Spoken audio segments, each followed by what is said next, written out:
a young maid. It's just really sad, like moaning song. Life is brief. Yeah. I was like, so I love that he requests that song in this like a bumping Japanese like nightclub. He just They, like, like- play this song, Life is Brief. And they're just like, yeah, sure. Really killed the party. People, It's like when you go to karaoke and someone starts singing like a Frank Sinatra song or something, you're like, get out. What are you doing here?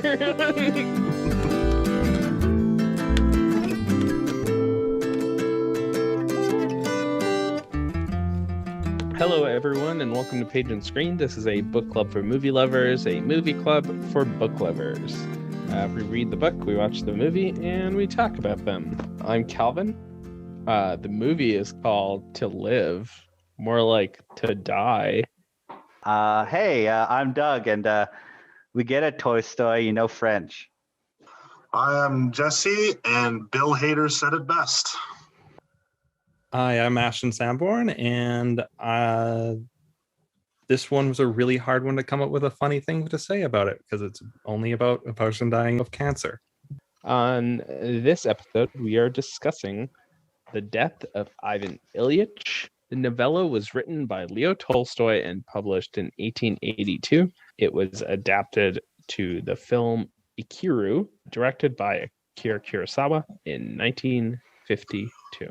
All right, let's get into the novella. The Death of Ivan Ilyich begins with some lawyers receiving news that a colleague, Ivan Ilyich, has died. They attend his funeral and deal with the tedious traditions of offering condolences. The next chapters from Ivan Ilyич's perspective as we see the way he lives his carefree life. He climbs the social ladder, meets a woman that he is initially enamored with.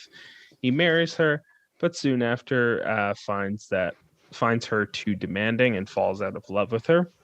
He pours more attention into his work life so that he can avoid his family, which eventually consists of his wife and two children, a boy and a girl, after they lose many children at young ages. Ivan eventually starts suffering a pain in his side, and he consults a physician. The physician can't pinpoint the exact ailment, but after second opinions from a number of doctors, it becomes apparent that his condition is terminal. Ivan then tries to find a cure to no avail. The pain worsens and Ivan is forced to be bedridden. Ivan struggles to come to terms with his imminent death, as he believes he has lived rightly and can't understand why he must suffer. His family and friends avoid the subject of his death when they interact with him, and he hates them for this. He instead finds comfort in a peasant worker, Gerasim, who acts as a nurse to Ivan, showing him compassion. In his final days, Ivan determines that he has lived an artificial life of self-interest, and this is what makes him fear death. In his last hour of life, Ivan sees a bright light, and his hand falls on the head of his son, who is mourning Ivan along with the rest of his family at his bedside. Looking at his family, Ivan is sorry that they have suffered because of him, and hopes his death will release them. In doing so, he no longer fears death, and as Tolstoy suggests, death itself disappears. Well, let's get into this novella. A real hilarious, feel-good story, I think. What did everyone think? I'll go first, I guess. The thing is I actually did my best to not know anything about this, and I didn't know anything about Ikiru. So I didn't know what I was getting into when I started reading this. And so when I first started reading it, I thought it was like, oh, this is a murder thing, I guess. And so like through most of the thing, I'm like, oh, he's being poisoned or something. Like that was going on in my mind. And I kept thinking it, and I'm just and I kept imagining that, something was going to happen. Like it's like, oh, this big twist at the end where it's like he's not actually dying or something, or someone is poisoning him. But it ended up just being about a man slowly dying. And they don't ever really actually talk about it. Like it was obviously, well, it was probably some sort of cancer, right? Like, but like they don't ever say, oh, this is cancer. They're just like, and then talking about how crappy his family is, how his family life, and how crappy everybody else is around him. And it's like I'm reading this, I'm like, what, is there a single point to this, or just like, people are really crappy, life's crappy, and find the meaning in life somehow in this. It was a really tough read. I didn't really mind it. I'm glad that it didn't match my original expectation. Relatively, it was a fairly short read, so it's not like I wasted like 4 months reading this or something. It was an interesting read that deals with like really like heavy stuff. So Yeah, I agree with Doug. Like, I think I got about like 3/4 of the way through it asking myself, is there a point to this? It started to turn around at about 3/4 of the way through when it was like, oh, I see. They're going to go into the direction of, he's living his life wrong, and he's coming to that realization and how he could have done it better, and kind of a cautionary tale of don't make the same mistake as Ivan Ilyich kind of thing. Like, I think I'm with Doug. Like, I think I was overall with the book, I was like, yeah, it's good. Like, I wasn't overly like, I didn't love it. It was a kind of a little bit of a dry read at the beginning. It was interesting structurally how the first chapter was set after the events of Ivan Ilyich's death, and the rest of it was what his life was up until he died. But yeah, I kind of feel the same way. I kind of was like, it was a little bit of a slow thing, and then I was like about halfway through, 3/4 of the way through, I was like, I don't see what's going on here or what the point of all this is. It's just watching some guy slowly die. But it turns around at the end to the point where I'm like, it's okay. It was a decent book. When I started reading the part where they're at the funeral and the guy, his colleague, realizes, oh crap, like he says he goes from like this not lighthearted, but because in the previous moment they're talking amongst the colleagues who's going to get his position and how their social status will change. And so I thought, okay, is this going to be a book like one of those typical moral of the story is like this classist society isn't good, or simply about life? And that's what it was. It was about life.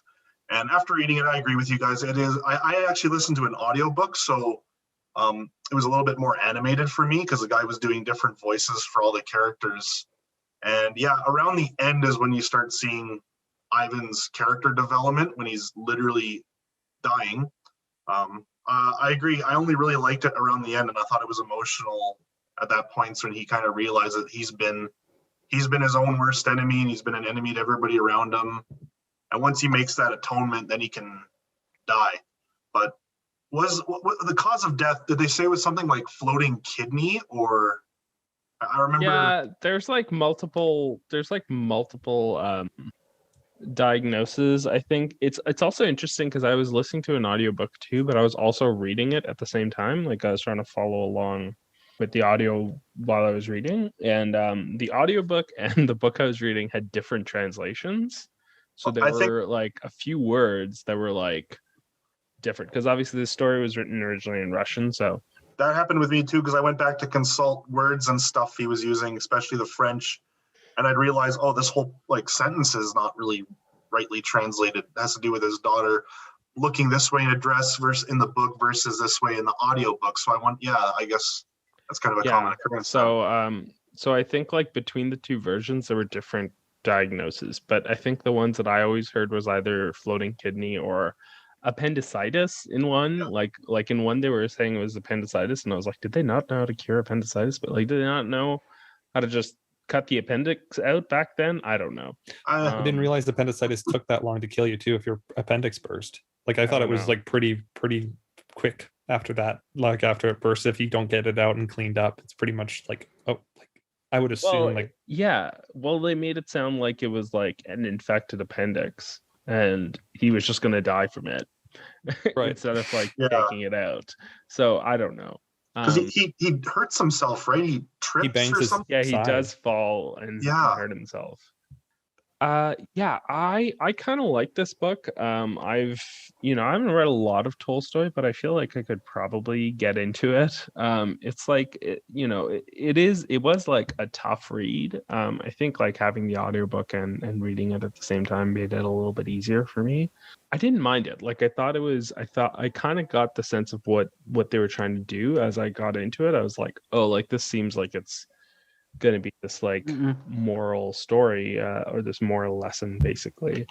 it was a very simple story. Like it's only like a 120-page book. The plot that he's trying to get across is very simple, but he manages to fit a lot of like really, I think, deep philosophical themes in there. It is very much about death. It's also very much about life.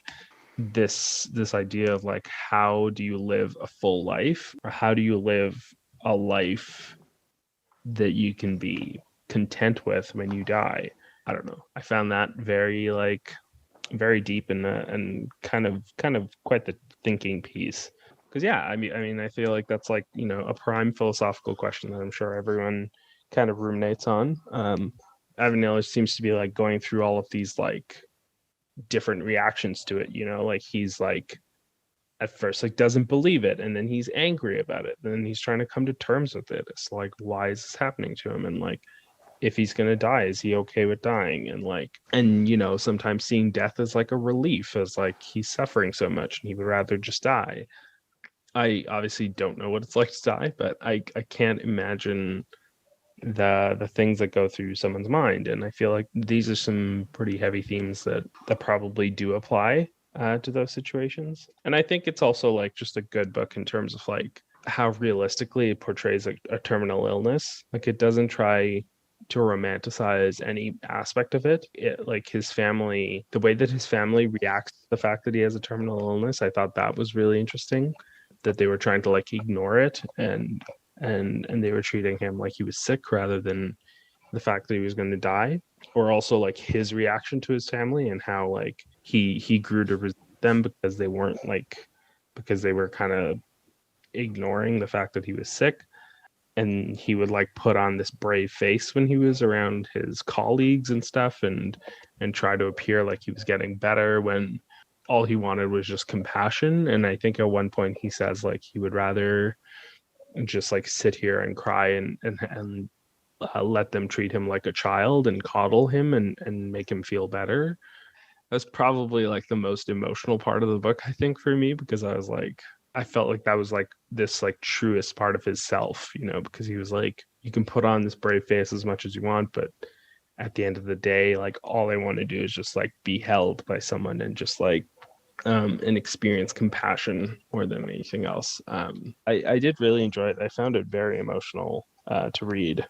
I think the ending was kind of poignant because it was like he got all the way to his deathbed and he realizes that like his life has kind of been artificial and he didn't really achieve anything, but yet he still kind of comes to terms with it, and he still realizes that like he loves his family and stuff like that. And I think the ending implies that like he had a good death, or that like he was happy in his death. And I don't know, I thought it was pretty good.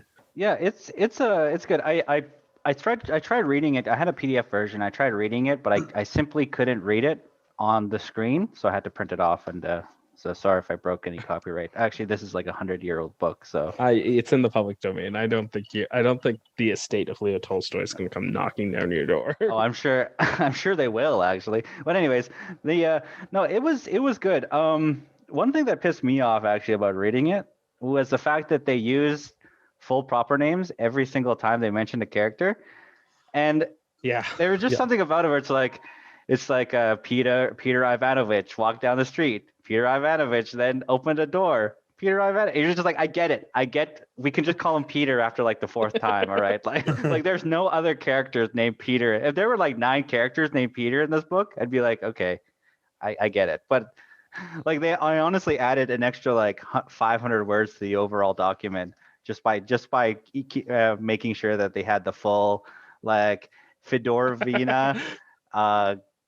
I can't even remember her name. Fedorovina. By the way, I'm not saying these, but you know how you're reading something and you're just like, yeah, and Fedorovina is the So that's so sorry if I'm like to all you people out there with that name and people who love that name. So no, but it was good. As I said, I kind of walked in assuming that they were gonna like this was somehow Americanized, where it's like, oh, he's being poisoned, and I'm like, trying to like figure out the mystery.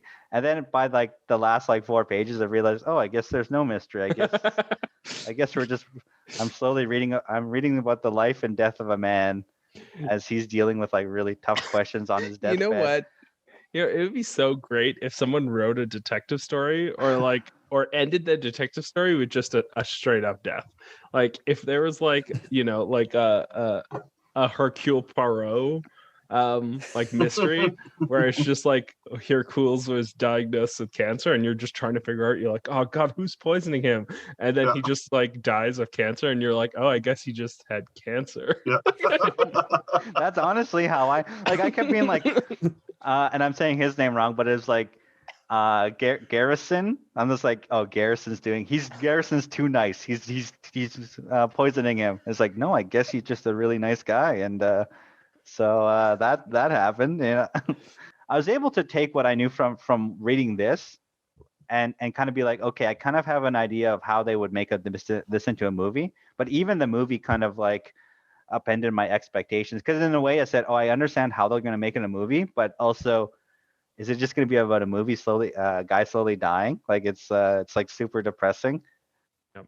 But like they talked a lot about how like the aristocracy, like that upper level, how like meaningless they make life, and like he's talking about how he didn't get a promotion and that pissed him off, and so then he went to St. Petersburg and then he got an apartment or whatever, like a really fancy high-end apartment. They spent like a couple pages talking about how excited he is to like, you know, add decorations and do all this other stuff, right? But it all just added to like the whole and like it added to the whole idea of meaningless over the course of his life.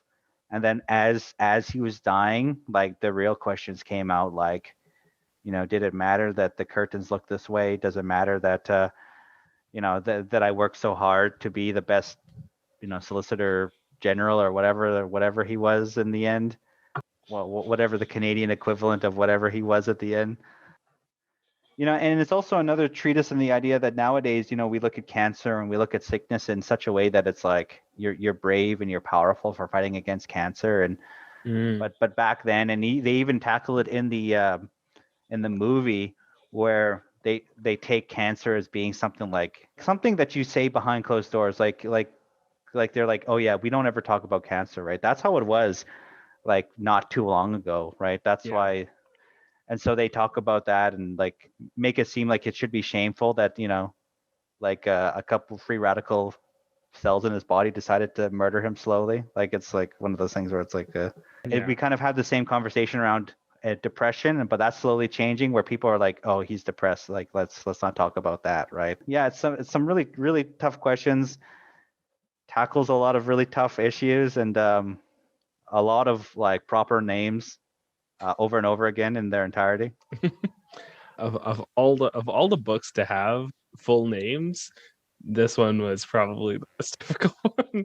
Like Russian names are not short. They're very long, and having to like listen to them over and over again, I'm like, okay.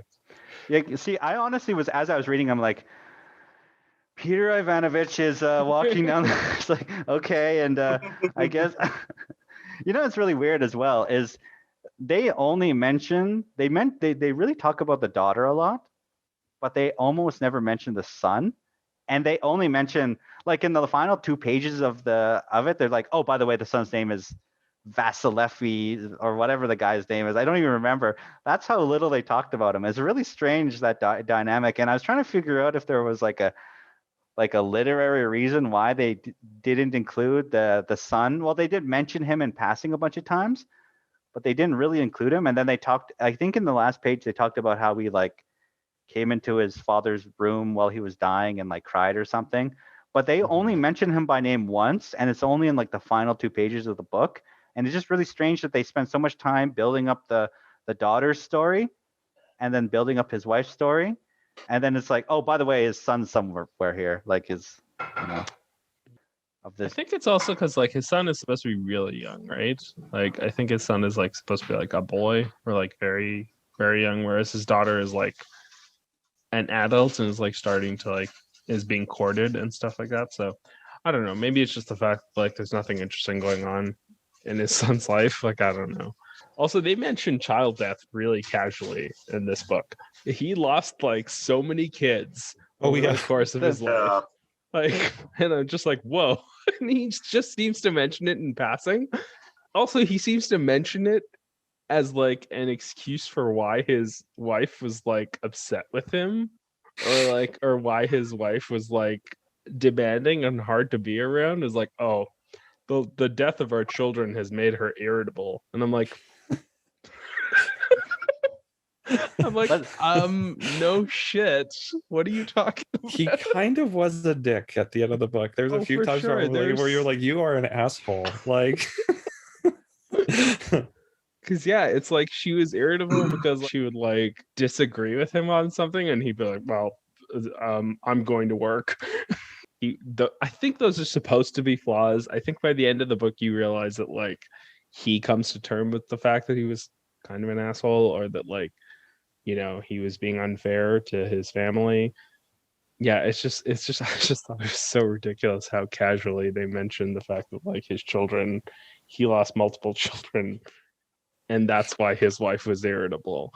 And it's like, I think it's also a product of the time too, with like just like the perspective of men, what men thought of women and stuff too, as well. for sure, yeah, probably. Obviously, in the what would this have been? Early 1900s, late 1800s when this was written. late 1800s. Late 1800s, yeah. Yeah. So, yeah, I think that's kind of it too, right? But he was pretty kind of unlikable by the end. But then when he comes to terms with it and realizes what he's done wrong with his life, you're kind of like, okay, I kind of have sympathy for you again. But for a long period of time there, you're like, you are pretty unlikable at this point. Yeah, I think that's also kind of deliberate, is that, you know, it's very much a story that's supposed to be about, you know, a very average person, you know, and like his flaws, I think, are supposed to be very like reasonable.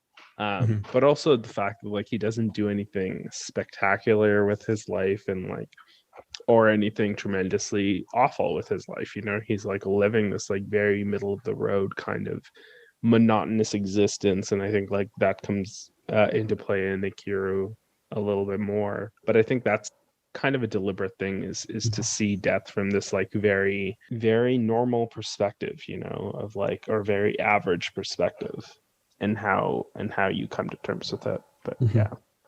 Like I kind of got the sense when I said aristocracy earlier, I kind of got the sense that Garrison or whatever the guy's name is, like they had a really nice moment. I just remember, I'm trying to think like where he's like he's in real pain, and he asks Garrison to lift his legs, like, can you lift my legs? And they have like this really nice moment, and he's like a slave or a serf or something, if I'm reading that correctly.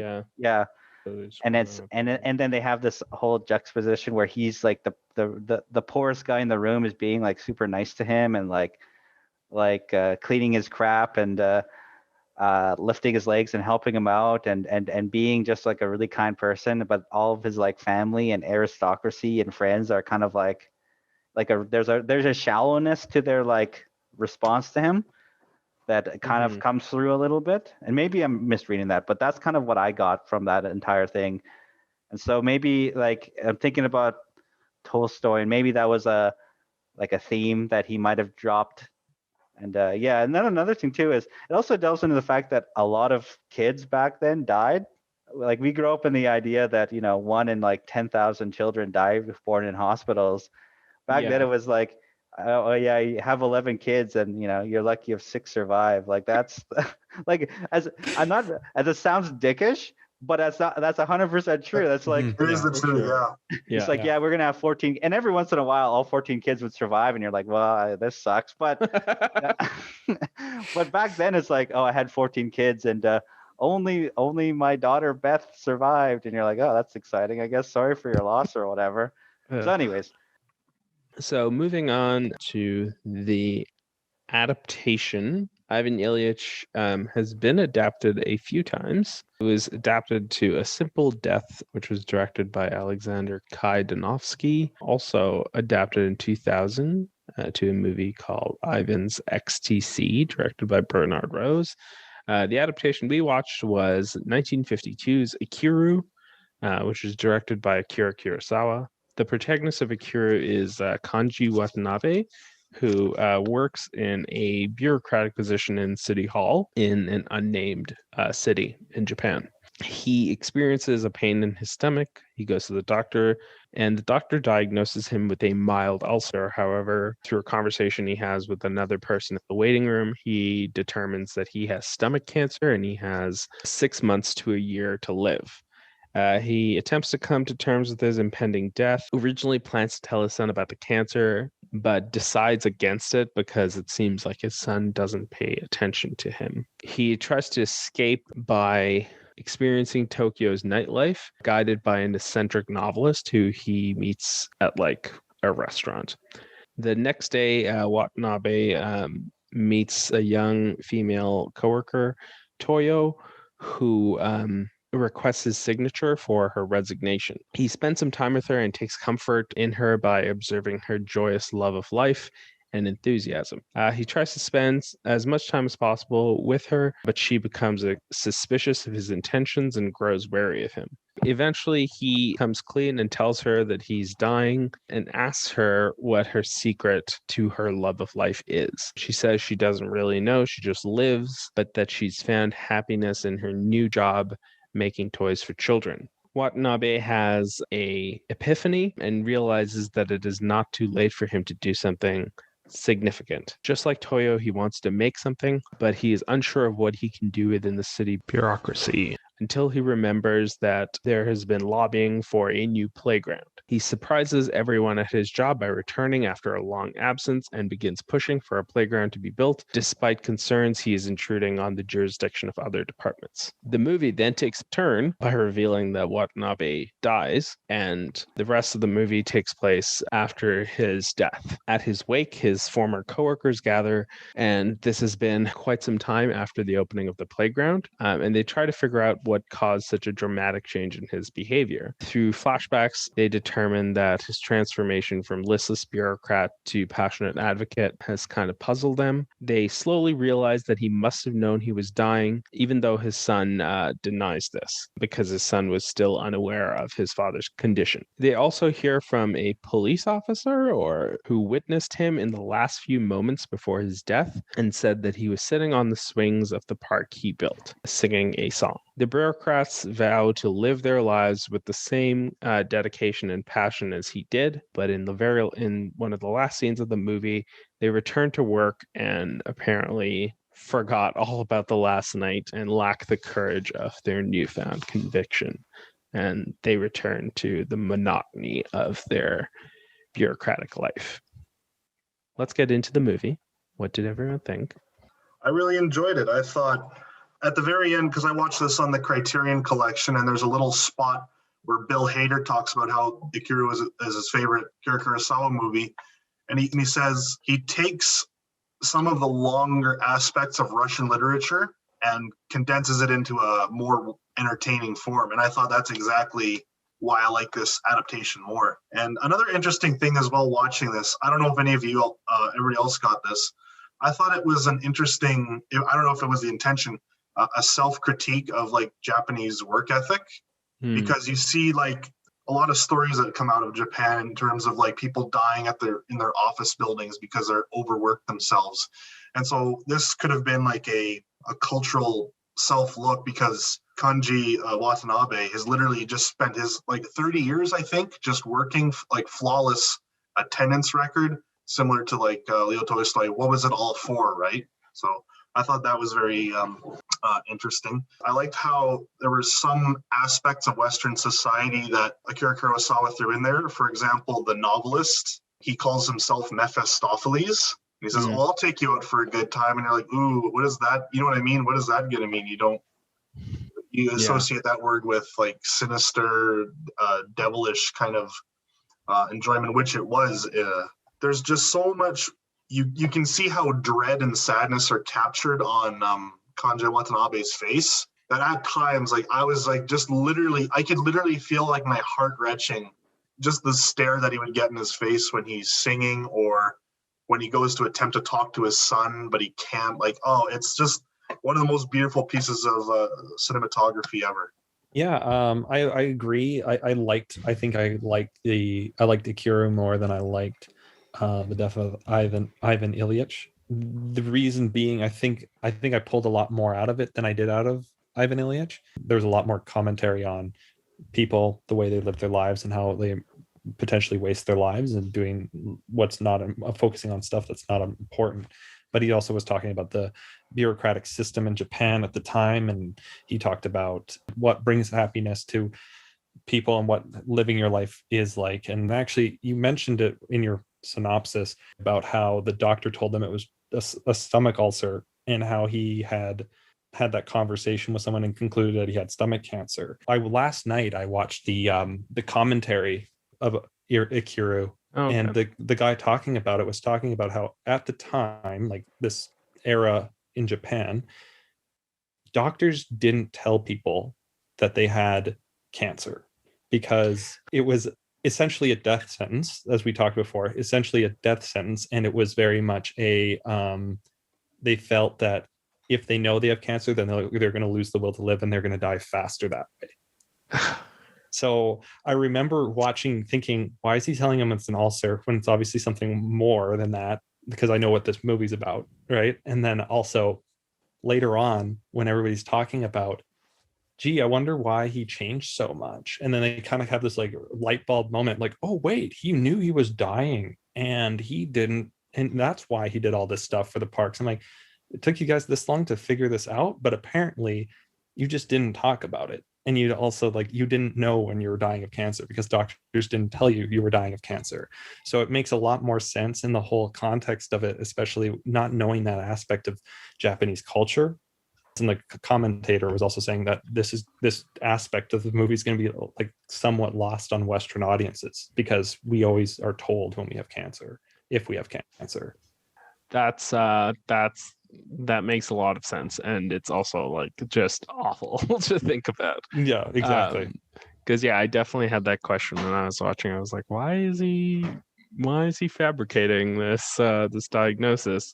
But God, that's horrible. That's right? Just awful. It's pretty terrible. I really like the movie. I kind of always enjoy Kurosawa's stuff. I was watching a little bit of a documentary about him too, and I think he's someone who like really took film as art and really tried to make sure that like the thing he was creating was something that was beautiful. And like he'd talk about like film frames. He would edit a lot of the movies himself, or like he would supervise the editing process. So he would like look at each individual frame of film, and he would say that like each frame of film is like a painting, and it has to like mean something. And so like when he's cutting it, he has to like, it's like this important decision as to whether or not to cut this piece of art out of your movie and stuff like that. The cinematography in this movie is fantastic. Like there are so many frames that are just absolutely gorgeous to look at. A lot of stuff that I feel like would seemingly seem like everyday scenes, or like would be very easy to shoot. He makes sure that like they're lit so beautifully, and it's an absolutely gorgeous film. The performances I thought were fantastic, really extremely touching and emotional and like realistic. The way that the lead protagonist is portrayed, he was played by Takashi Shimura. This is just a really stellar performance. I think at first I was pretty surprised by how different it was from the novella. I think that at first I didn't quite like how different it was. One of the things I think that's very different from the novella and this is that in the novella, by the time he figures out that like his life has been artificial and that he's lived this like kind of a meaningless life, it's too late. Like he's already gonna die. Whereas in this movie, he had this time to be like, I need to like set things right and do something to make my life meaningful. And I think like, that's great, and it makes for a much better movie to see him kind of like redeem himself. But at the same time, I think there's something like a lot more realistic about the novel. He figures out that like his life has been meaningless and he dies. There's something kind of brutal about that, but also realistic. And I thought that was interesting that the movie was different in that aspect. I didn't necessarily think it was worse or anything. I still think, a very good movie. And like in the last kind of 40 minutes, where you kind of see the effect he's had after his death, I think really does kind of reframe the whole narrative of what it means to die or what it means to live a full life. After watching Ikiru and like thinking about it, some of the differences and some of the choices that Kurosawa made to make it different from the book were really smart, because he's essentially like, I think while the death of Ivan Ilyich is essentially just about one man's life and his death, Ikiru is about life and death, but it's also about legacy. Like it's also about like what comes after your death. And I think like that is an important aspect to consider. So yeah, tremendously enjoyed the movie. Again, like just a real pick me up, feel good film to throw on. I really enjoyed it. So I didn't know anything about this. I actually, this is the first time I'd ever watched a Kurosawa film. I know about him. I've seen other work that's been inspired by him, but I never actually sat down and watched one of his films. So this is the first time I watched it. I walked in I only started watching it knowing that this was the death of Ivan Ilyich was somehow like inspired by this. And so I was curious how they were going to do it, and I thought they did an excellent job. I like this way more than I like the book or the novella. Not that either was bad. I just like this, and it's funny because when I first started watching, I looked at how long it was, and I was like, oh crap, this is like 2 hours and 30 minutes. I'm like, oh, how much could they take from the death of Ivan Ilyich and stretch it over? That's what I was thinking. But at some point in the movie, it kind of pulled me in, and I really started to enjoy it. And then by the end, of course, it has a really beautiful ending. Like it's like I'm thinking specifically about the end of his life, where he's actually on a swing and he's singing the song he sang earlier in the dance hall or whatever. It's just the worst. Yeah, whatever. The cantina, was that what it was? But something like that. It kind of had a like It's a Wonderful Life feel, like where it's like and they had the same, but like I'm talking like the feel of the movie, where it's a slow burn through the entire movie, and then it has a really excellent payoff of like, he actually got it done, and he actually did something to help out. And then there are themes that I really enjoyed, themes that you can only really build in that time, because we're talking like post-war Japan. Like it didn't bounce back, right? Like it wasn't like there a lot of Western help was needed to bring it to the Japan that we know today. But after the war, like they had issues about urbanization. Like a lot of people were out of work. A lot of buildings were destroyed. An entire generation of young Japanese men were killed. Like just because it was made in 1952, like he builds it with a backdrop that's already there. And then they show things like his son playing baseball, right? Which was a funny scene, actually. No, sorry, I wasn't going to talk about this right away, but like where he's like his son hits like an awesome grand slam or something, runs, and he's like yeah, he's like talking to the guy, he's like, yeah, you see that man right there? And then he like gets out the next round, he's like, oh yeah, that guy sucks, I have no idea who that guy is. But I laughed at that scene. It reminded me of that scene in The Simpsons where Homer's on stage singing with the B sharps, and his father's like, oh, see that's the man up there? He's my son. He's like, oh, which one? The Hindu guy. Like, anyways, I thought that was hilarious. But I kind of derailed what I was already saying about major themes in this. But like they talk about like baseball, which was an American import to Japan. Western styles. They talk about stockings. Like there's a scene where he buys stockings for her, and she says, "Oh, you get that from the Western store." And it even feels a lot like a Western movie in the sense that, like, of course, it's Japanese. Of course, everybody speaks Japanese, but there's Western motifs that show up, and that's what I mean. Like movies like It's a Wonderful Life. Like there's those Western motifs that kind of show up, and they're kind of parallel, but in a particularly Japanese way. And like ways of storytelling. I really liked how they delved in those themes of like mass urbanization.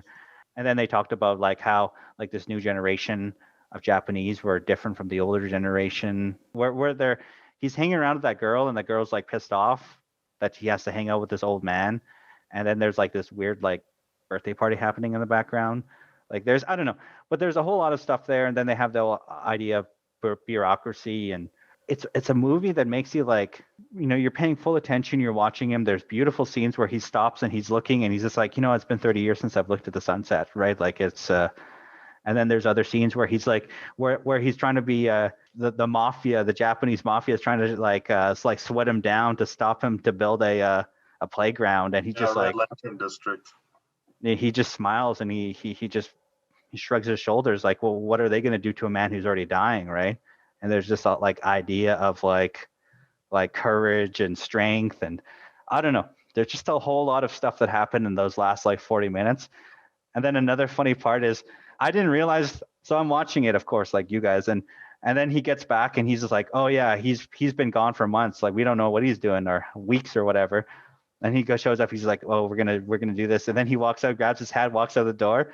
Next scene, it's like 5 months later, he's dead. And I'm like, oh, I thought he was gonna do something, but I guess not. But then they talk about it. Then they do the whole wake. But it was so abrupt. The fact that it's like, now he's dead, and you're like, okay, well, sucks to be him, I guess. But yeah. Anyways, beautiful, beautiful film. Loved the ending. It was such a touching, beautiful like wrap up. It took themes from the death of Ivan Ilyich and then pushed them further and add like this Japanese element. Loved it. I'm thinking of checking out like Seven Samurai and a couple more of his stuff. So yeah, another thing I liked, like another theme that I didn't really touch on when I talked about it that I really liked is that the end is when everybody said like, oh, we're going to change, like what, like we're going to change the way we are and everything like that. And then at the end of the movie, they just kind of go back to the same way that they've always been. And they just kept doing it. And I was like, oh, like Bill Hader talked about it, like Jesse was saying in like the bonus feature that was included.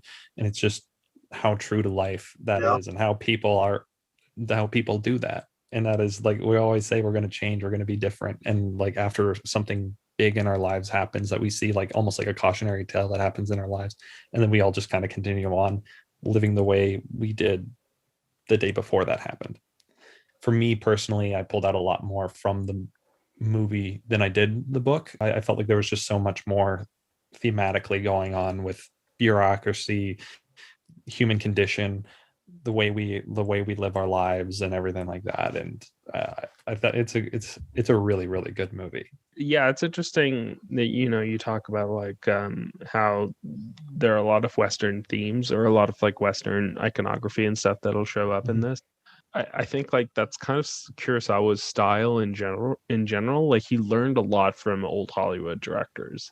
Like a lot of his, especially like his samurai films, were influenced by American Westerns, by filmmakers like John Ford and stuff. And that's where he kind of decided to make the samurai movie like the American Western movie. And then that would in turn inspire Italian spaghetti westerns and stuff like that. So I think like a lot of that stuff does show up, and there are a lot of Western versions of this story that we probably see in it. I also saw Citizen Kane like a little bit, like even though like Citizen Kane, I think the protagonists are very different and they go down very different paths, but this revisiting of a life and what makes a full life and what makes a life worth living or what garners a worthy death, I think was interesting. Yeah. Anything else about Akira? Yeah, I guess you were saying about how his influence and how influenced he was by American. I was watching a documentary even today before we did this, and it was about how that was the case and how, in fact, before he got popular, like when early on in his career, he was heavily criticized in Japan for it. Like it was very, very obvious that they weren't very too fond of the American influences that he used throughout his movies in his early career. And then it was only like when he was starting to get like real acclaim, they kind of eased off the criticism there and kind of embraced it a little bit more. But yeah, you're right. Like, and they also talk a little bit about poverty. And I just keep going back to this because I kept taking so much from the fact that it was post World War II, right? Like we underestimate there are a couple cities like Warsaw, Poland, Manila, Philippines, and Tokyo, Japan, not to mention Hiroshima and Nagasaki. These cities were leveled, like they were like McNamara, he dropped those incendiary bombs on cities that were 98% wood, right? And they were still in rebuilding mode at this time. And so maybe that's like, you could take a little bit of the idea that this bureaucracy mattered more because the world around them had just recently been destroyed, right? And then, there's this overtly poor area, and all they're looking for is a playground, right? And it's just one of those things where it shows that there's a message there that bureaucracy is bad, and that poverty can be tackled simply by like building something worthwhile in areas like that, right? It also showed the importance of like bureaucracy and stuff. But I really, really enjoyed it. Like, as I said, when I started it like 3 times, because I started watching it, and the first 5 minutes of like 3 times in a row I fell asleep, and I'm like, okay, well, this obviously isn't connecting with me. And then this one time I fell asleep and I woke up, and then he's at the 1950s Japanese strip club. I'm like, oh, what am I watching? Like, what is this sick thing happening? I'm just joking, but no, and then finally, once I got to a certain point, I'm just like, it just sucked me in, and I loved it. Like, it was so good. And I think you could probably pick it up, and I bet you anything, like, it's been picked apart 300 times, and I'm sure there are 100 themes that I'm missing. But yeah, I'm glad I watched it, and I kind of want to get the Criterion Collection. Ashton here has been pumping it so much that it might as well be a major sponsor. Like, there. It's awesome. I love it so far. I guess we can talk. We're pretty close to time. Why don't we return to our recurring segment where we cast the WWE superstars to play our modern adaptation. So if we were to adapt Ivan Ilyich today, who would we cast? And they have to be WWE superstars. I'm gonna say Rusev, just because Rusev, excellent. Yeah. Rusev as Ivan Ilyich. With the exception of very specific movies, there's no direct ports between WWE stars and like 98% of literature out there. Like, yeah, no, that's or John Cena. I don't know, whatever. What are you gonna say? Yeah, no, you're right. John Cena. I'm surprised no one said Vince McMahon. Like, I was thinking Vince McMahon, honestly. I was honestly thinking Vince McMahon a little too. too real, though. Vince McMahon's laying on a couch and yells out "4-go," like. Oh yeah, and yeah, just the real life McMahon family. So it's just like Stephanie and Shane, just like trying to ignore the fact that their father is dying, and then he's like on his deathbed and he puts his hand on Shane's head and he's like, oh wait. Triple H is courting Stephanie McMahon. Yeah. Exactly. Oh my god, you could make a pretty good film if you directly copied this novel and just ported it to the McMahon family. That actually should just be a WWE storyline. Yeah, I feel like you say that, and it is almost certainly something they have considered. Yeah. considering they did kill off Vince McMahon briefly, and then completely just erase that storyline.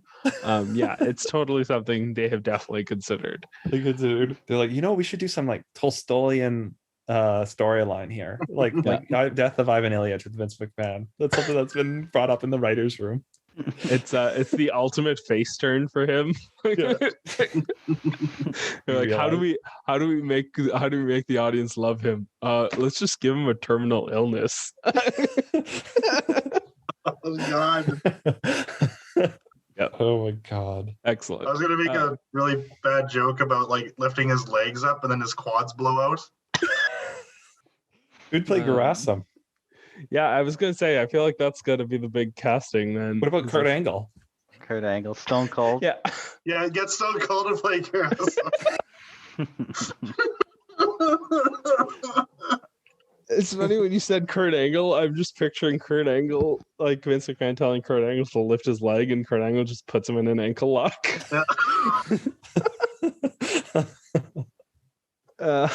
Oh god.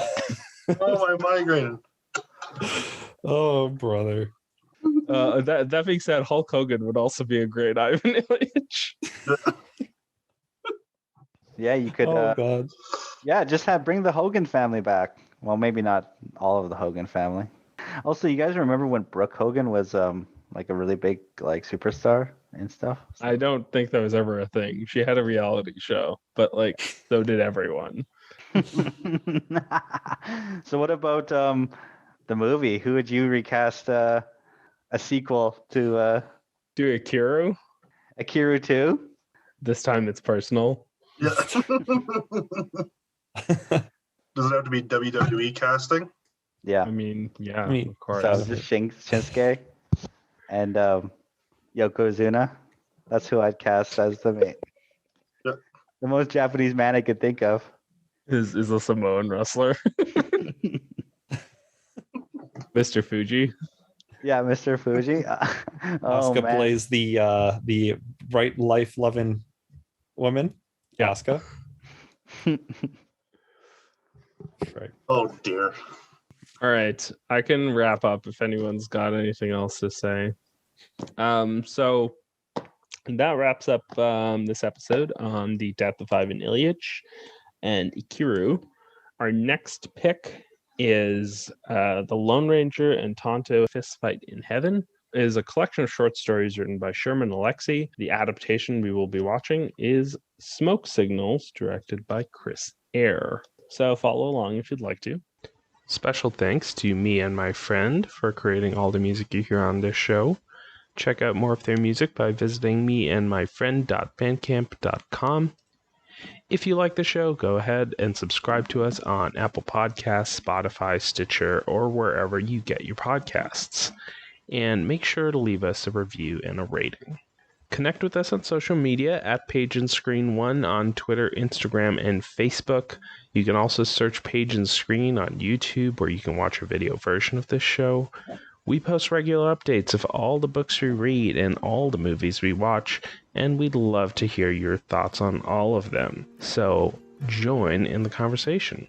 And finally, make sure you spread the word about this show. If you know a book nerd or film geek in your life, pass it on. We'd love to reach new people. Maybe you know someone who's into Russian literature or Japanese cinema. Those are two extremely approachable avenues. Until the next episode, thank you for listening.